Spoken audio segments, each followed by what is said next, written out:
उत्सव रखा था।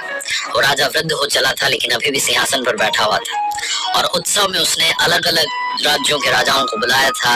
एक राज्य की सुप्रसिद्ध नर्तकी थी, उसको बुलाया था और साथ में अपने गुरुजी को बुलाया था। अब गुरुजी जब आ गए दरबार में तो उनके पास में तो कुछ था नहीं देने के लिए नर्तकी को, तो राजा ने एक स्वर्ण मुद्राओं से भरी थैली दे दी कि जब भी आपको नृत्य अच्छा लगे अपनी ओर से आप दे दीजिएगा पुरस्कार में।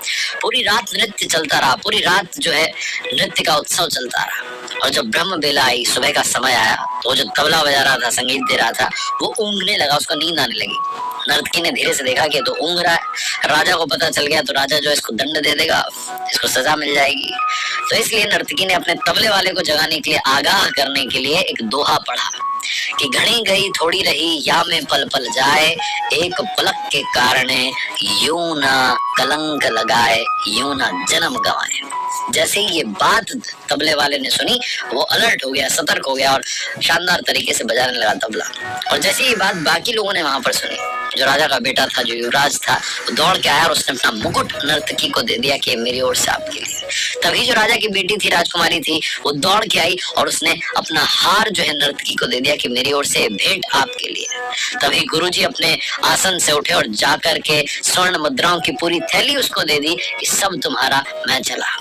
जहाँ राजा ने देखा कि सबको एक दोहा बोलकर के नर्तकी ने लूट लिया है, तो राजा अपने सिंहासन से खड़ा हुआ और कहने लगा कि क्या बदतमीजी चल रही है, एक दोहा बोल करके तुमने सबको लूट लिया, जिनके पास में जो कुछ सब देते चले जा रहे हैं, क्या चल रहा है।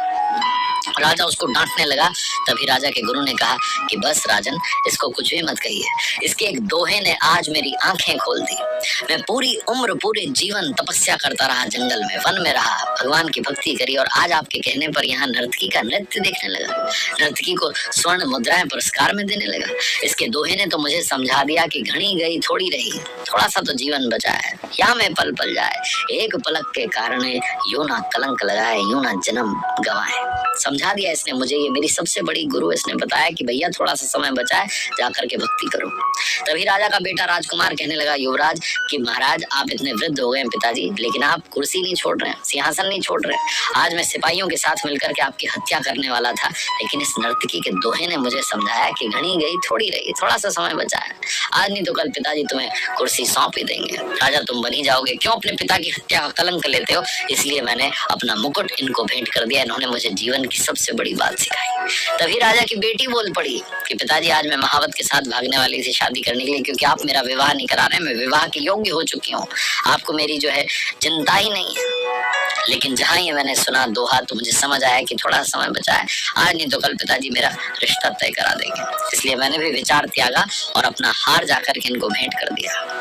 जब राजा ने ये सब सुना तो राजा ने बिना देरी के अपने बेटे से कहा कि बेटा इसी पल से तुम इस राज्य के राजा बनने जा रहे हो। बेटी से कहा कि बेटी इतने सारे राजकुमार आए हुए हैं, जो तुम्हें पसंद हो उसके गले में वरमाला डाल करके अपना विवाह जो है सुनिश्चित कर दो। और राजा ने कहा मैं भी राजपाट छोड़ करके जंगल में जाऊंगा, तपस्या करूंगा, भगवान की भक्ति करूंगा। राजा का भी जो है मन बदल गया।